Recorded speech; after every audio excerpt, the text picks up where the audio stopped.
this cross. To elaborate on the potential opportunity we have in front of us for the India GCC potential link under the OSOWOG vision, we have assembled a stellar panel, and we could not have imagined a better panel which we have assembled today, where we have the GCC Interconnection Authority, we have IRENA, we have private sector developers from India and from the region, GCC region, and we have a global utility and technology player, EDF. They all bring to this discussion very unique and very substantive perspective. They are putting their dollars on the line for this, and billions of dollars.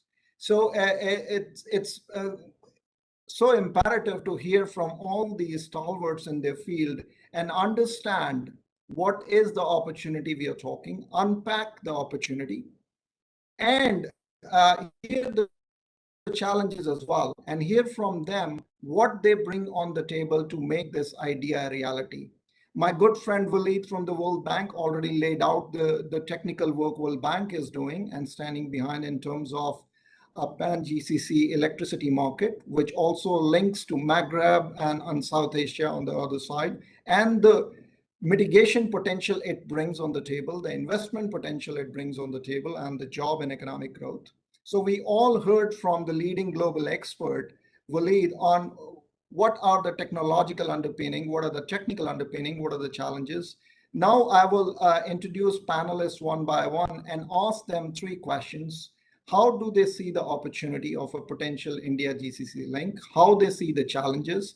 And from where they sit, leading these global conglomerates or companies and global institutions, what can they bring on the table to help us make this vision a reality?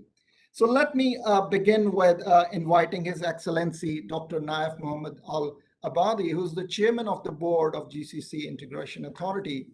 Let me briefly introduce His Excellency Abadi. He's been a Deputy Minister for Electricity Affairs for the Kingdom of Saudi Arabia till July 2020. Currently, he is advisor to the Minister of Energy and the chairman of the board of GCCIA. Dr. Abadi was the Director General of Saudi Arabia Energy Efficiency Center at the King Abdul Aziz City for Science and Technology. Dr. Abadi, you bring a very interesting perspective as the chairman of GCCIA.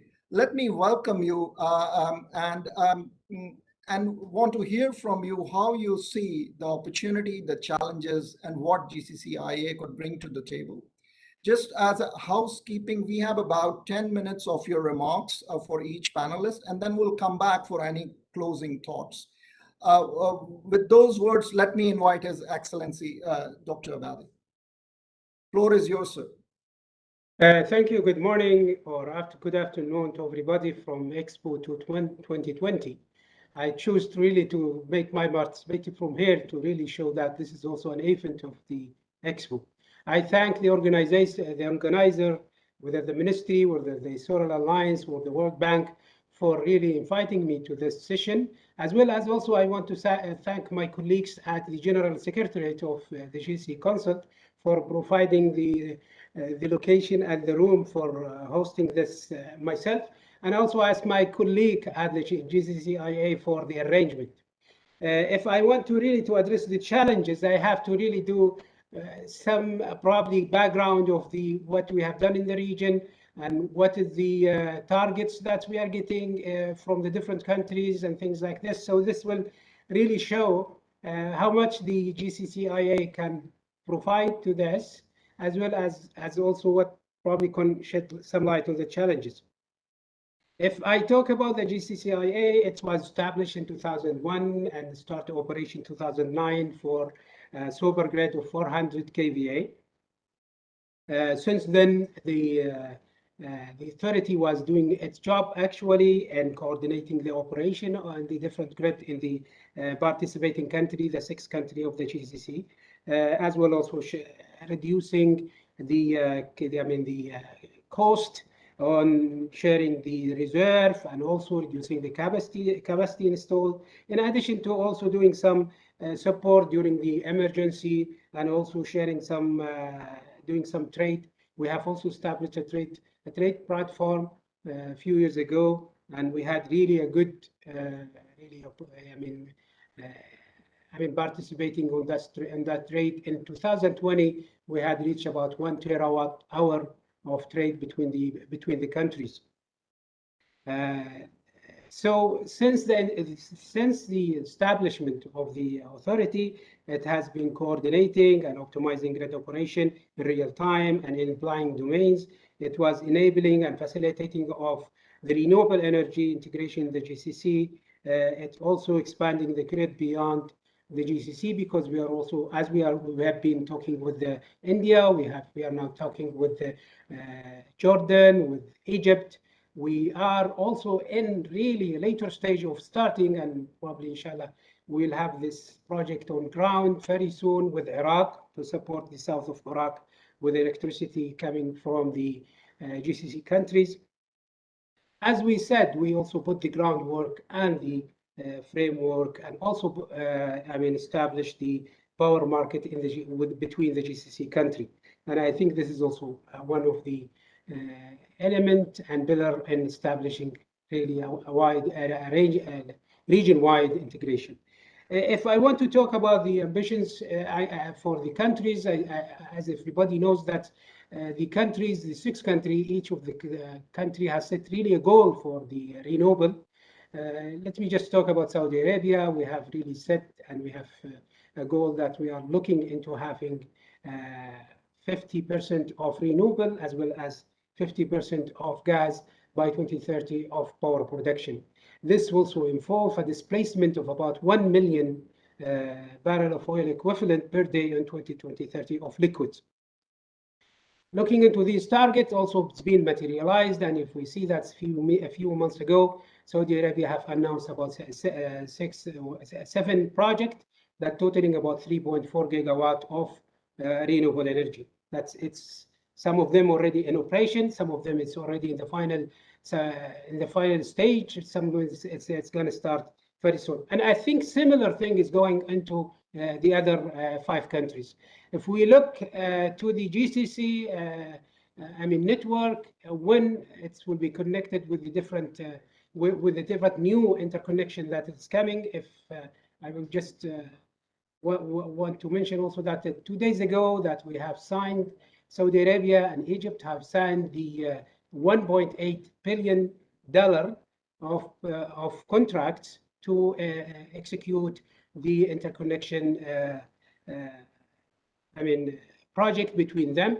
This will be starting soon, inshallah, and we are looking into this to start operation in 3 years and to be completed within about 52 months. So this will also support the GCE network that has been inactive. It's working. It has also created a wealth of experience within the region, and also shared experience within different participating countries and also with the nearby countries. So these are some of the opportunity that the GCC is providing. I'm sure that there will be some more challenges. Some challenges that will be faced if we're looking into a regional interconnection. Probably some of them is the technical and the difference in the technical, technical of the network and in the different countries, and also the readiness of the different countries and the networks in different countries with the connection, as well as I would expect that there will be some challenges within for the financing of these projects. But with the private sector participation, I think this will be inshallah overcome, and we will see really a GCC as a hub for all of these interconnection projects. Thank you again for inviting me and giving me the chance to really participate in this distinguished panels. Thank you. Thank you very much, His Excellency, Dr. Naf. In your intervention, I particularly noted and wanted to congratulate you on signing of this contract between Saudi Arabia and Egypt. That's exemplary. This is the kind of thing we are talking and want to take forward. And I see my friend from Starlight Power is congratulating you as well. So, congratulations from all of us to you and your efforts, and to Kingdom of Saudi Arabia and Egypt. With that, let me now turn. Sir, please go ahead. No, I just want to say to thank you for your words, and we are looking into also to hear some news about other projects. Actually, that's the GCI participating in. Which one of them is the Iraq? Inshallah, very soon we will hear some good news about it. Thank you. Inshallah, all strength to your efforts. Let me now turn to Mr. Paddy Padmanathan, who is, if I could call him, the poster child of the region when it comes to solar. He's been the president and CEO of Aqua Power since 2007, if I'm not wrong. While delivering power and desalinated water reliably in the region, he's also championing energy transition by developing the largest renewable assets, or by far large renewable energy assets, solar assets in the region. He's been at the helm for last 14 years now and making a lot of headways in terms of pushing solar in the region. And whenever I ask who to invite from the region, from the utility and private sector, everybody says, call Paddy. He is your man in the region to answer all your questions. So here we are. We want to hear from you, Paddy. What do you see in this vision as an opportunity? From your perspective, what are the challenges, and what Aqua Power could bring on the table to help us realize this vision? Floor is yours, Paddy. Thank you. Thank you very much. Thank you very much. And thank you very much for that very generous introduction. But look, jumping straight into the opportunity, truly staggering opportunity. The numbers have been presented, lots of numbers being thrown around. The grid in this part of the world is something like 200, in just the GCC block, is something over 250 gigawatts.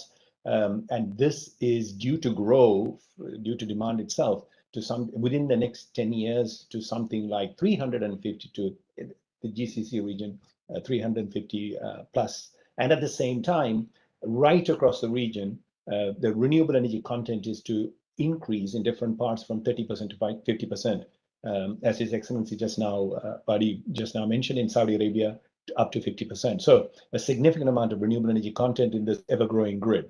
Now, the interconnectors, and particularly one right across time zones, right across, shifting of the sun, makes incredible logic.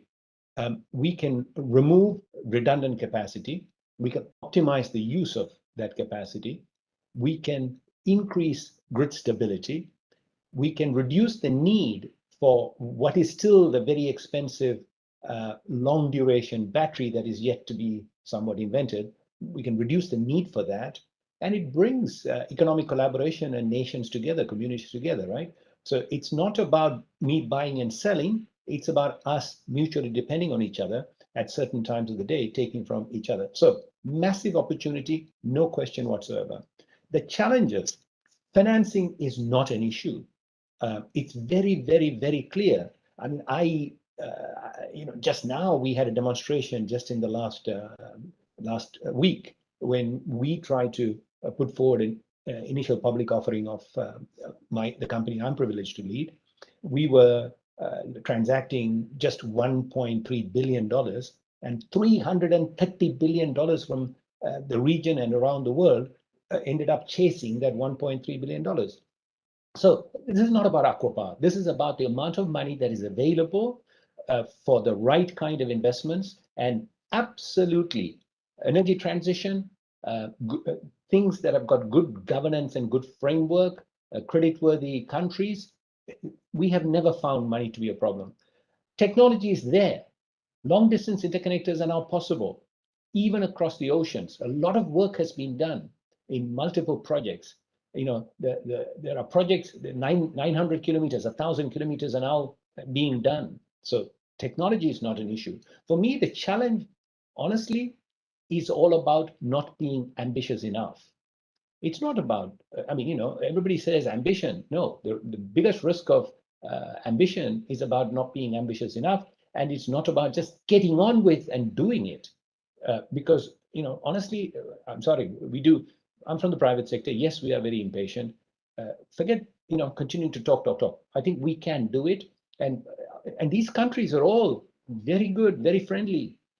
There's a lot of, we don't even have complicated politics. So it's very possible, and this is really doable. And what can Aqua Power bring? Continue to do what we are doing. Continue to reduce the cost of renewables, because that is what the foundation of all of this should be. We now are able to deliver renewable energy in this part of the world, and for sure across in India is the same, at costs that has never been imagined before, when the sun is shining and when the wind is blowing. Just as a simple number, just to keep a gas turbine fueled, just the fueling cost, forget about the gas turbine cost, just fueled and operating is 2.5 cents per kilowatt hour. We deliver electricity at 1.5 cents pretty much across this part of the world. And that number will continue to come down as artificial intelligence and everything else starts, machine learning, improve construction practices, all of that kick in. So it's all about, for us, continuing to build capacity.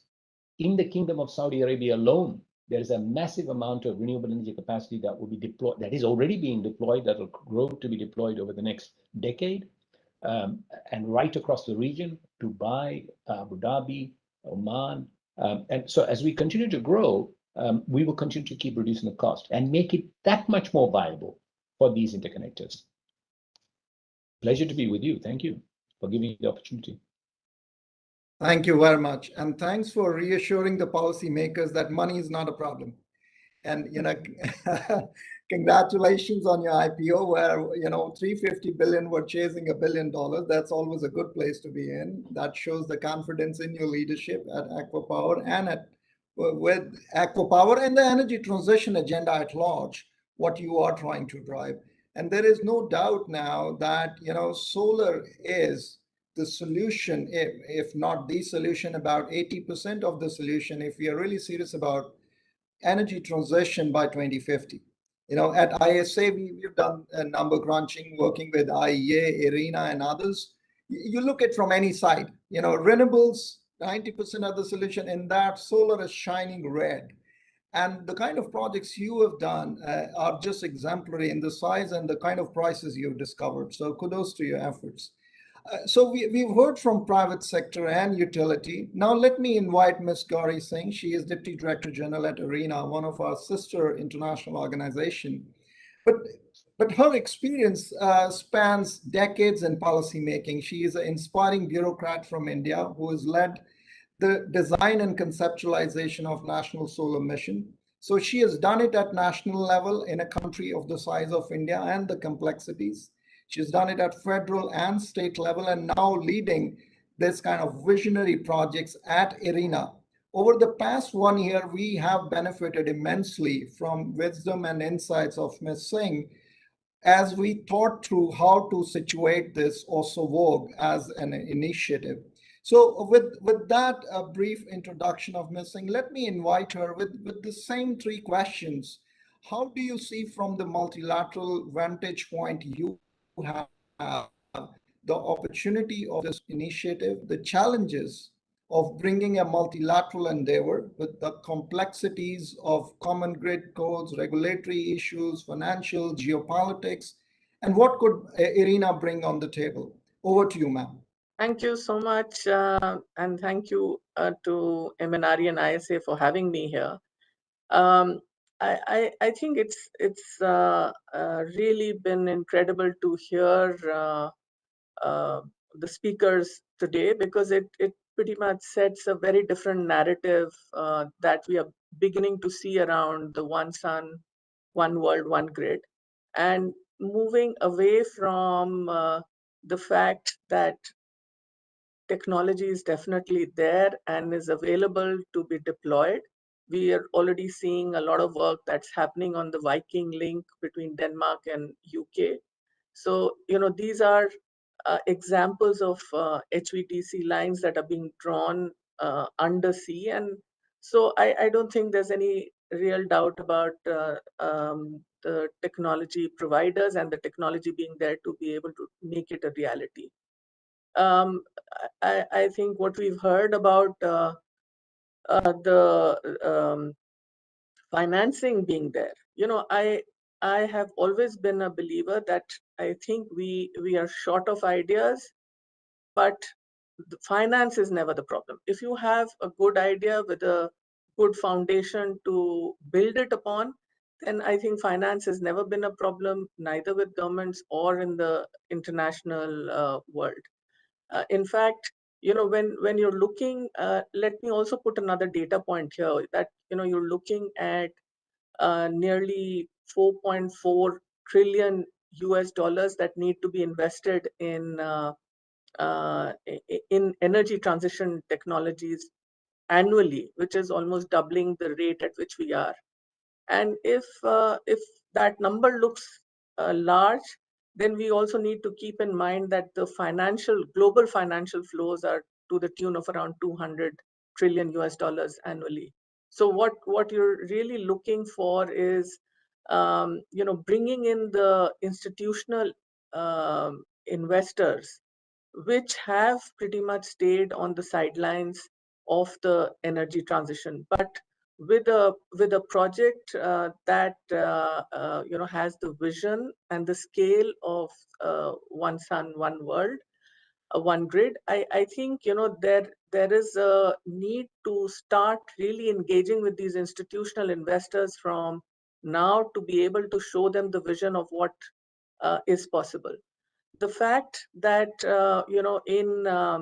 in the western part of India, which is where the solar is mostly going to be concentrated, and the interconnector between India and GCC that we are really talking about, I think we've already heard from GCCIA about the real strength that already exists in GCC, which can pretty much be the hub of taking the first step towards getting these interconnections done. But I think what we probably also need to do is to understand that this is definitely there has to be a political commitment that makes the market and the technology providers move in a particular way. So I think there's still a need to get that really strong intent between the potential partners at the highest level, because that will start moving the markets and bringing in much more strength behind this whole initiative. But at the operational level, I think it's also now time to start getting the regulators engaged. The whole concept is based on the technology. We are actually talking trade, and if unless the regulations which will allow these interconnectors to function seamlessly, if once if you don't have that base filled, and let me tell you that this is not something that we should do in a kind of a let's get the feasibility study done, then let's talk about the regulations, and let's talk about this.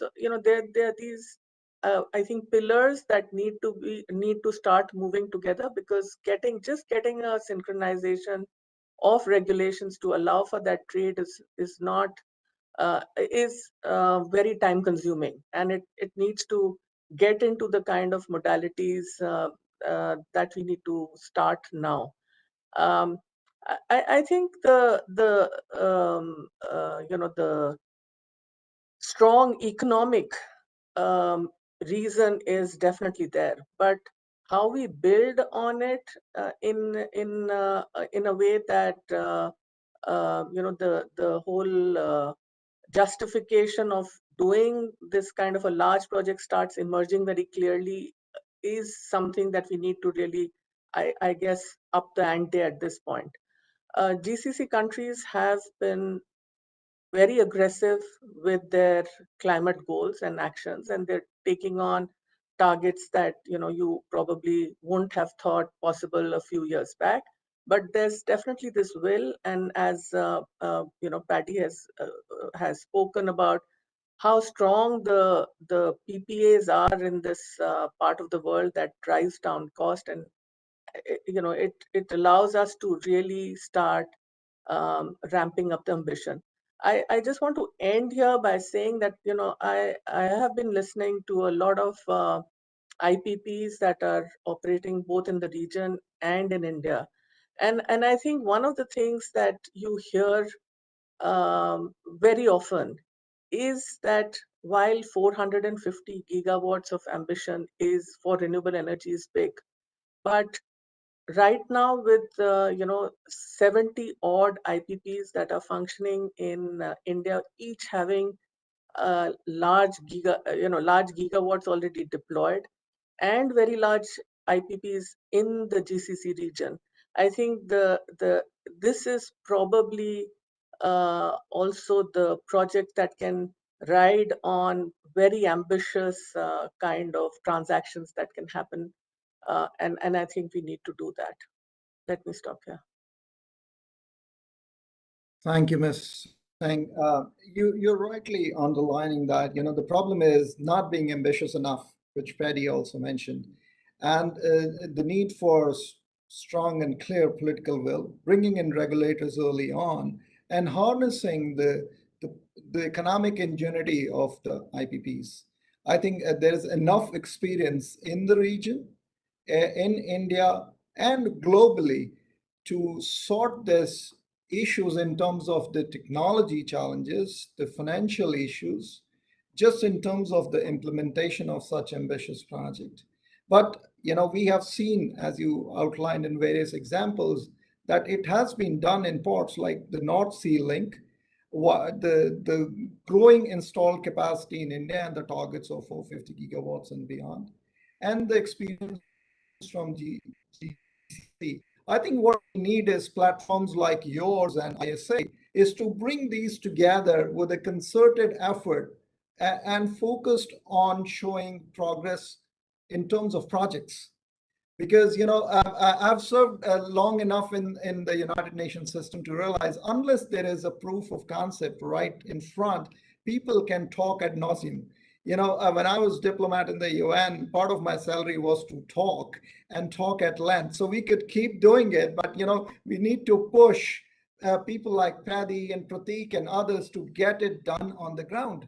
And just taking a segue from there, getting it done on the ground, let me invite Dr. Anne Delange. I'm sure I've mispronounced his name, so kindly excuse me for that. He is a project director and Middle East manager at Power System Engineering Center, EDF. As my Director General informed this August gathering, EDF is leading a consortium to do a techno-commercial study for the OSOWOG initiative. We are in the process of finalizing the scoping study, which lays out the vision of 2030, 2040, and 2050. What are the economic, climate, and political benefits of OSOWOG? But here we have a man from EDF who has done it in various regions and now in charge of the Middle East. EDF is by far the largest utility in asset size globally. So, what he would, I'm hoping, share the experience of a technology provider, a utility, but also what we can learn from their experience in Europe. Because Europe electricity integration is the best example we've got. And now with, across the seas integration, these examples of, undersea cables are instructional to us. So over to you, Dr. Delange. Thank you very much, and thank you for this kind invite. Very honored to be with you today, and you on this project, this OSOWOG initiative, trying to join areas of main importance for EDF.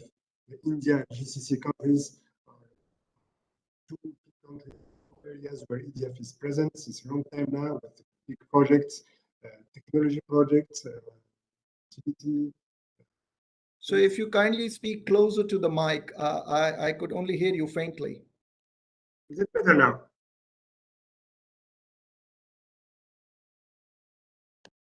Good. Thank you. Thank you very much. So honored to be with you today.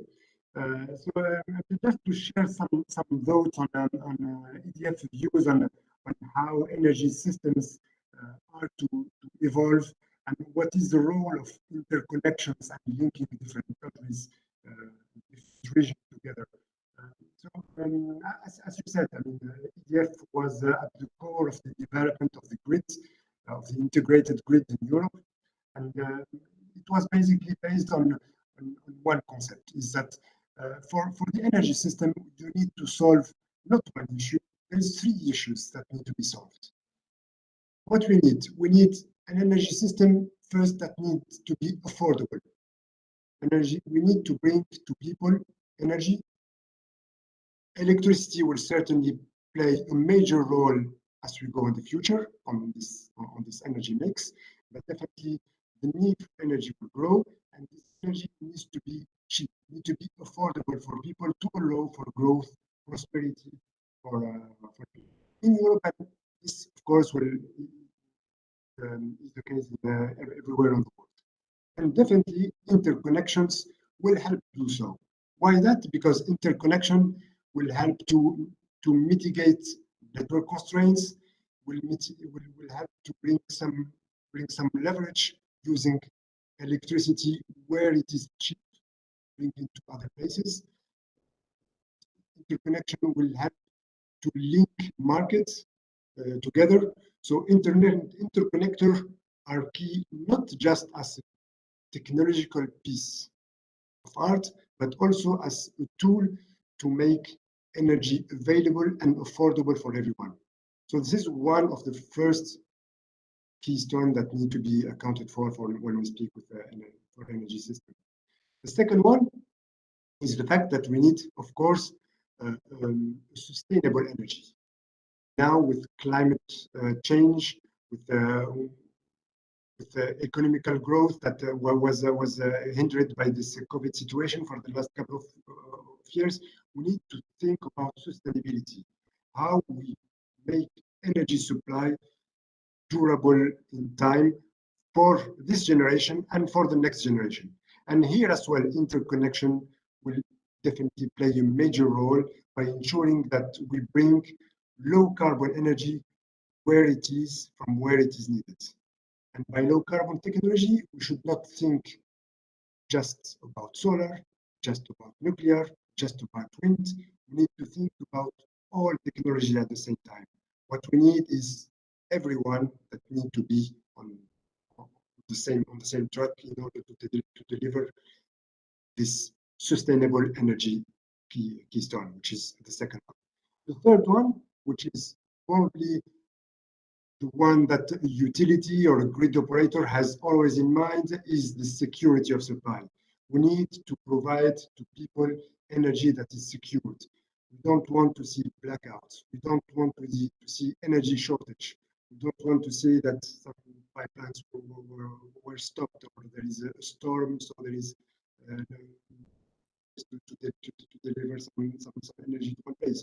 So, and increasing interconnection with countries will definitely help to have this security of supply.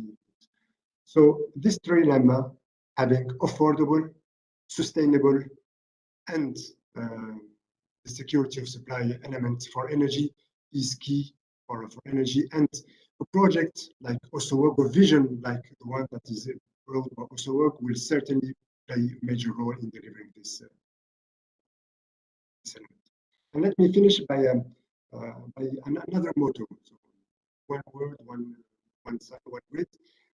There is also a French saying that you say, all for one and one for all. So it was three musketeers. It was actually four of them.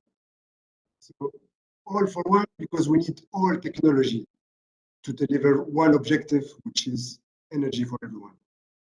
And one for all, because we need one grid to deliver this as well energy for everyone. So that will be my final word, all for one and one for all. Thank you again. Thank you very much, Dr. Jalagi. I didn't know this aspect of your personality, that you are a fantastic communication person as well. I'll put this as a bumper sticker, all for one and one for all, as a bumper for OSOWOG.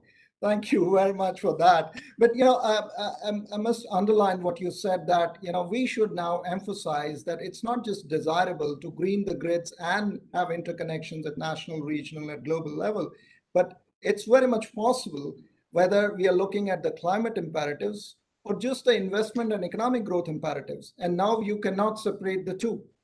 They have to come together. And of the latest IPCC report, if we don't deal with energy transition, we are all toast anyway. So forget about economic growth and any development imperatives you may have if you don't sort out the energy transition issues. And with the kind of projects we are talking about, we deal with energy access, energy security, and energy transition all in one go. So it's one for all issues, this one idea we are talking about and its realization. So thank you very much for bringing that solid technology, utility, and market perspective. So with that, let me invite my good friend, Mr. Prateek Agrawal. He's Managing Director of Starlight Power, a stellar graduate from London Business School and Wharton. And he's been putting all his training at great use at Starlight Power. Over the last 1 year in my interactions, I've always been inspired by his passion for renewable energy, his passion and enthusiasm for interconnections between India and other countries. And he would talk about the kind of thinking they are doing internally. He's told me some numbers for interconnection between India and Oman, and I'm not going to reveal any trade secrets here, but let him talk about it. It got me very exciting, that this is very much possible. We're not talking here of impossible numbers, impossible timelines, or impossible political hurdles. With the kind of vision he outlined in various conversations we had, it seems very much real. So let me invite him, and as they say, let's hear from the horse's mouth how we can get it done, Prateek. Thank you so much, Jagjeet, for those kind words. Thank you, really appreciate that. Ladies and gentlemen, Your Excellency, thank you very much for having me here. I want to particularly thank Mr. Waleed Al Suraya for charting out the course and for specifically talking about the role of private sector. That's something I truly believe, and thank you for repeating that. And also to His Excellency, Mr. Naif Al Abadi, for taking the initiative in the GCC region and the recent announcement for the Saudi Arabia to Egypt link, a very important link connecting two grids together. I'll quickly introduce myself once again. I am Prateek Agarwal, and I'm part of a larger group called Vedanta Resources, which is a metals mining, oil and gas major between India and Africa. I run Starlight Power, and we have an experience of developing and building about 15,000 kilometers of extra high voltage transmission lines in India and Brazil, which are the two largest markets in the world which allow private sector investment in transmission.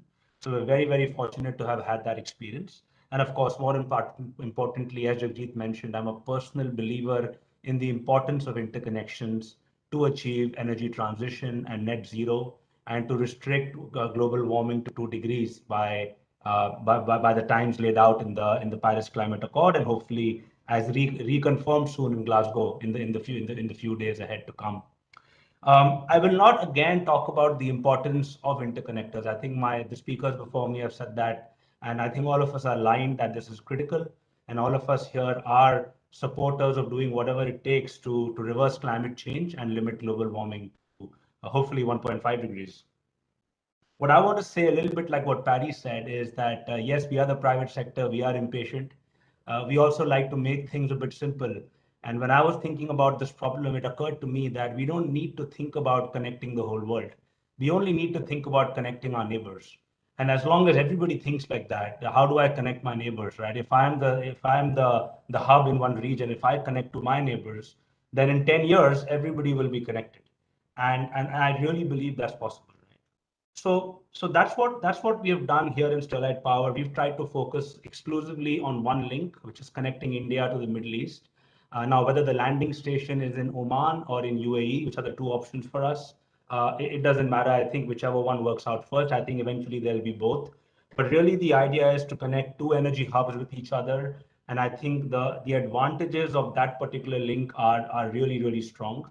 We were also very happy to see that an existing report by Climate Compatible Growth, which is a UK government's foreign department, has already studied the India to Middle East link and have done the entire analysis of techno-economic and financial analysis and have studied 75 different scenarios. And they have found that the GCC India interconnector is the least cost optimal power system in 85% of those scenarios, where there's dominant power flows from India to GCC till 2040 and 45. And then from 50 onwards, there is likely to be more inward movement from GCC to India. So this is a study that's already been done, and it confirms that the link directly makes economic sense. I want to talk a little bit about the private sector, and several times Jagjit has said, how about we just go about and do it? I'm here to say that we are ready to do it, right? We believe this is doable as Sterlite Power in a consortium or whatever it takes. We think that the first two links of about 1.5 gigawatts each, so total 3 gigawatts, it has immediate economic sense and trade sense. And all we really need is the support of the governments on both sides and the regulators on both sides. Otherwise, technically, commercially, financially, we think this can be done. Now, moving forward, right, we studied many of the links that are already developed around the world, and and the ones that are being developed. And we think that a sense of urgency is really important, right? Somebody told me recently that whatever big actions need to be taken to reverse climate change have to be taken in the next 8 years, right? And then from those actions, you'll see the benefits in the 2030s and 40s, right? So if we have to build all of this in the next 8 years, we have a challenge, right? Of the most links that we studied have taken 7 to 8 years from the day it was conceptualized to the day it was commissioned. About 3 to 4 years went just in studies and getting contracts signed and various, for lack of better word, paperwork. And then another 4 years went in actual supply chain and then in construction. We believe that the first half of this can really reduce dramatically if there is strong political will on both sides and there are enough contractual methods. Yes, there should be a private sector involvement, but also if regulators on both sides come in, because there are so many existing ways, there are regulatory tariff-based, there's so many ways to finance lines. India, for example, is today building long lines from concept to commissioning in just 3 years, which includes all the challenges of rights of way and environmental clearances and so on and so forth. So cutting down that 4-year development phase to perhaps 6 months to 1 year is of absolute importance. The second one is construction, and the single biggest hurdle we see in construction is the supply lead time for the submarine cables. The supply lead time is so high because there are just few companies in the world that know how to do this. I think many countries, including India, need to seriously consider an incentivization scheme and a PLI scheme for submarine cables. And it's possible. India has a strong, big coastline, as does the parts of the GCC, and you need a port-based facility to build submarine cables. I think in the next 2 to 3 years, we must think about tripling or quadrupling the submarine cable capacity in this region and around the world. Coming back to another analogy, almost all the interlinks that we studied around the UK were backed by the private sector. Many of the very ambitious links, one that Paddy is involved with, also like X-Links or Sun Cable, are all really private sector led. In another industry altogether, which is all the submarine links and telecommunications, right, which have connected around the world several times over, are almost entirely private sector led.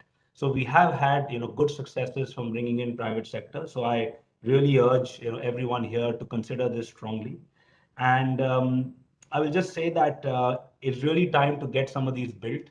The India to GCC link, at least the first few gigawatts, should immediately start construction as early as 23, and can get commissioned in 26, 27 if we all work hard. It's not easy, it's tough, but like Paddy said, the only problem is aiming too low. So let's aim high and let's get this done. Thank you. Thank you very much, Pratik, and thanks for reminding us that we are already late. But in particular, I appreciate the way you have pieced it apart for us. What it would take in terms of thinking about it, to planning about it, and actually doing it, and what governments can do, and what private sector can do, and where regulators can come in. And we have assembled on this panel each segment of this stakeholders which are required to get this done. We have governments, we have regional authorities, we have multilaterals, we have the MDBs to get it going. But I take your point of the urgency that if we keep talking about it for another few years, we may have crossed the Rubicon, as they say. Game over, and then we are all ready to be toast. With that, let me invite back Waleed and hear from him. Coming from the World Bank myself, we have been supporting our member countries on various interconnections, whether in South Asia, GCC, and beyond. And to hear from him the bank-wide experience on sorting out the issues regarding cross-border interconnectors, trade of electricity, how to bring regulators on the table, sort out all these issues which require a lot of hand-holding, a lot of technical assistance, and political will at the end. So will it give us a sense of, from the World Bank perspective, what could be done to ease our way towards projects, and what can bank do to help countries? Over to you, Waleed. Thank you, Jagjit. Let me try to outline a couple of points here and build on what has been said by Pratik, which is the nature of regional project is a bit unique compared to IPPs, because it involves two parties or two countries or two governments and above. And what we have seen globally, particularly in developing countries, the commitment upfront at the political level is just one tier. The second tier is to move from a commitment to really operationalize the cooperation, which is taking it to beyond the aspects of developing a visibility study, identifying the road, the technology. And that is actually the level that simply pushes the development of the project to a much faster track. And majority of the regional projects take time. Even in the EU, what we are talking about now, this has started 45 years ago, and they are now 8% of the existing, in terms of cross-border trade capacity compared to the generation capacity, just 8% after 45 years. So what I'm trying to say here, I appreciate the just do it approach or a mindset, but at the same time, whenever you have a cross-border project that is beyond one point to one point, the complexities arise. And when you have a cross-border project that is between more than one country, this complexity to go to the next level, because the consensus building takes time, and aligning interest and regional objectives also required some kind of compromise among the participating countries. The other point I wanted to also highlight is that what we have noticed in developing countries is that the creditworthiness of the utilities is not there sometimes because of subsidies. And this simply undermines the structure of the regional project, or make it much more complex with guarantees, et cetera, et cetera. So, and this also require a different approach on how to structure the regional project. Now, the last point I wanted to highlight is that we see an emerging trend, which is literally driven by large solar or renewable hubs that simply promote cross-border transcontinental, I would say, projects. This is particularly driven by the fact that there is a clear source and a clear demand. So you just need to connect them together. But when you have markets, the situation is different, because you are literally considering the integration impact within the bigger system rather than simply point A to point B approach. The last point I wanted to emphasize from the development institution perspective, which goes beyond the financing of projects and the aspects of de-risking regional projects. I think what we have noticed is that there are some developments globally that have gone so fast to the extent that some countries are more advanced than others. And then in the middle of the development, they were quite kind of, they have to go back to make sure that everybody on the same page. This happened in Africa, where advancement happened very quickly, where some of the countries were not on board early on, and this impacted the entire initiative, and this could undermine the trust in the trade aspect. So from the development institution perspective, I think the most critical area that needs to be ready at the outset is the political support and the willingness to move the process forward beyond the signing of MOUs.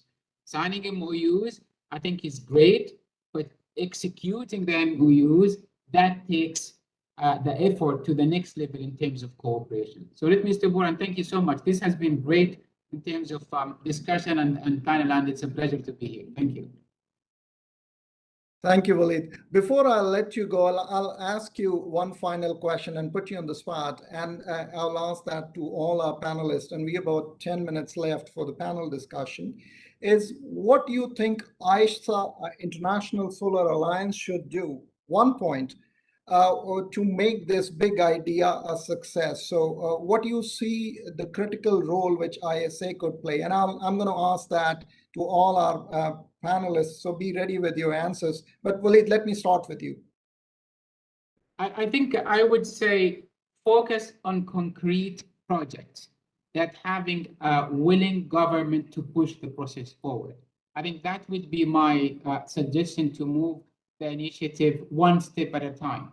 And in fact, the initiative, when it comes to realizing its goals, I think it requires to show some early success. And this early success will not be obvious unless if you start small and then grow bigger. Thanks. Great, thank you very much. Now we need to show success. We need to show concrete projects so that people start believing in the grand vision. Pratik, the same question to you, and I'm going to go in the reverse order. Please go ahead. One thing that ISA should focus on in realizing this vision. I completely agree with what Walid said. And just to add to that, to actually get those early successes, I think the single biggest thing would now be, after identifying the concrete projects, would be to get some sort of a payment or a tariff mechanism for that project, how to make that project commercially viable. Is it a regulatory tariff? Is it a competitively determined tariff? What is the tariff support? Because once you have a project identified, once you have the tariff support, most of the rest of the things take care of itself, including financing.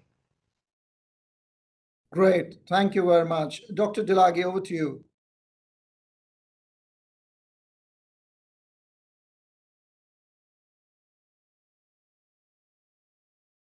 We can't hear you. Better now. Good. So I think one of the things that we need to focus on now is to try to show how this project is obviously need to be done. It's obvious that we need such an interconnection that will benefit for both sides, for all sides, and beyond as well, not just in the GCC, but beyond as well. So building this vision and showing that the project is viable, is needed, it will bring wealth, it will bring sustainability, it will bring security to everyone, is key to enable them. All the technical aspects will be there, financial aspects, like was said, they will be there, but we need to show that it's obviously need to be done. Thank you very much. Over to you, Ms. Singh. Your closing thoughts on what action ISA should take.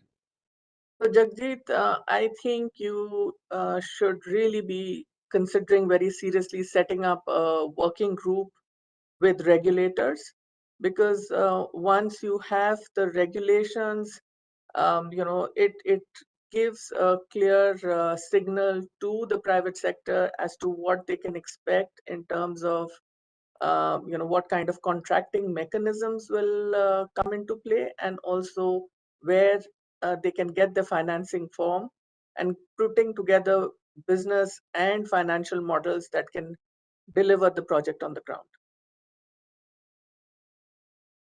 Thank you. No, I think we should get going on that working group ASAP, given the importance regulators have in realizing this vision. But over to you, Paddy, your closing thoughts.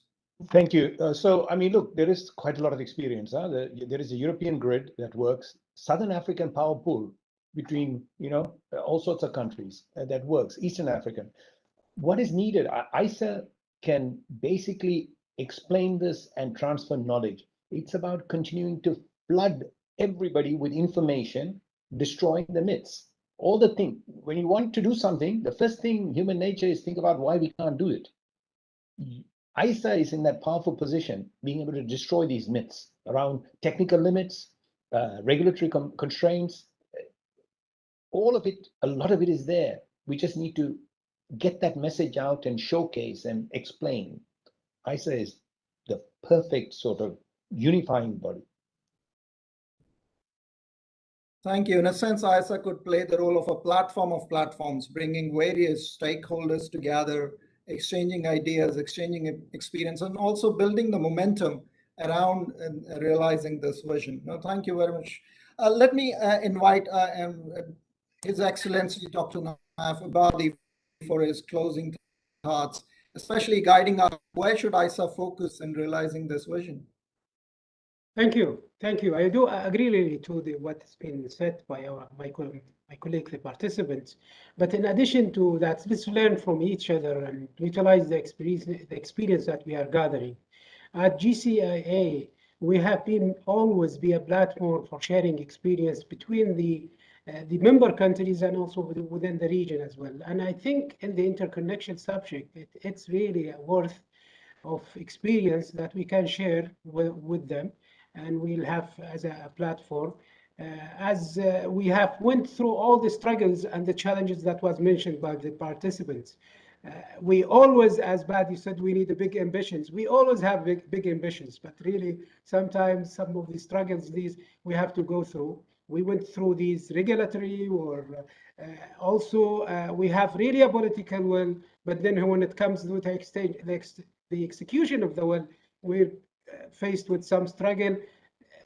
Sometimes it's just only sharing data about the two systems that we have. So I think really making use of all the experience that we have, and I repeat it again, GCIA is willing and is welcoming all to really learn from its experience. And thank you. Thank you very much, Your Excellency, for putting it very plain to us that while we need a lot of ambition, we need practical solutions. We need to break it down into solutions for various aspects of these interconnections, regulatory, political, financial, and related issues. Thank you very much. I must congratulate you all for this very, very enriching discussion and sharing your insights and experience. With that, let me invite Mr. Amitesh Sinha, who is Joint Secretary at Ministry of New and Renewable Energy. He again has decades of experience in public service, having also served in Cabinet Secretariat. And now he's the man steering the wheel on OSOWOG at Ministry of New and Renewable Energy. So let me invite him for his closing remarks. Thank you very much, everyone. Thank you, Mr. Jagjeet, Excellencies, and other distinguished participants. Today we have discussed that RE integration is going to be a main problem for all of us, because we have to balance our grids also. And unless we balance, more RE integration will not be feasible. It can be done in two ways. Either we have some storage facility, or we can have some kind of arrangement like one sun, one world, and one grid. It will help all countries in securing energy access, energy security, or energy transition. We have discussed the concept. We have also discussed today the technical challenges. We have also discussed financing and political requirement of political will to make it through. MNRE, ISA and World Bank has started this initiative, and we have commissioned a study and we are very eagerly waiting for the report of the studies. The study report will indicate towards the technical feasibility of having such grid. And once this technical feasibility is established, then we have to see the economical feasibility also. It may happen that for some part of the world, this grid will work very fine, but for some part of the world, it may not be economically viable. It will depend upon the reports of the study. If such kind of feasibility is clearly established, then we will need some international protocol for transferring of power from one region to another region. We need regulator, we need an international grid operator, and then we need a dispute resolution mechanism, which can take care of contractual problems. From India's experience, we know that if you want to achieve a target or achieve a goal in a least cost method, then you must have a very good, robust kind of standard bidding guidelines for contractual obligations, and then there must be a payment security mechanism. If you are able to establish these things, then probably the cost of transmission will be less. Otherwise, it will also pose a challenge for economic viability of the entire international grid. So I'm very hopeful, and the main competitor of one sun, one world, one grid is battery or storage. So we have to see how everything will happen in future. But we are very, very interested, and we are very hopeful that this initiative will go a long way. It has started attracting similar kind of initiatives from other part of the world also. We must collaborate because this is for human being, and together all country will be benefited once this idea is successful. So with this, I end my remarks here, and this was a wonderful discussion. Again, thanks all participants for sharing their views. Thank you. Thank you very much, Mr. Sinha. With this, we conclude the session, and we thank all the esteemed panelists for this very comprehensive discussion and bringing spotlight on challenges and opportunities that lie ahead for this project and suggesting the way forward for the International Solar Alliance. Thank you very much for joining us. Thank you. Thank you. Thank you, everyone. Thank you, sir. Thank you very much. Thank you to all.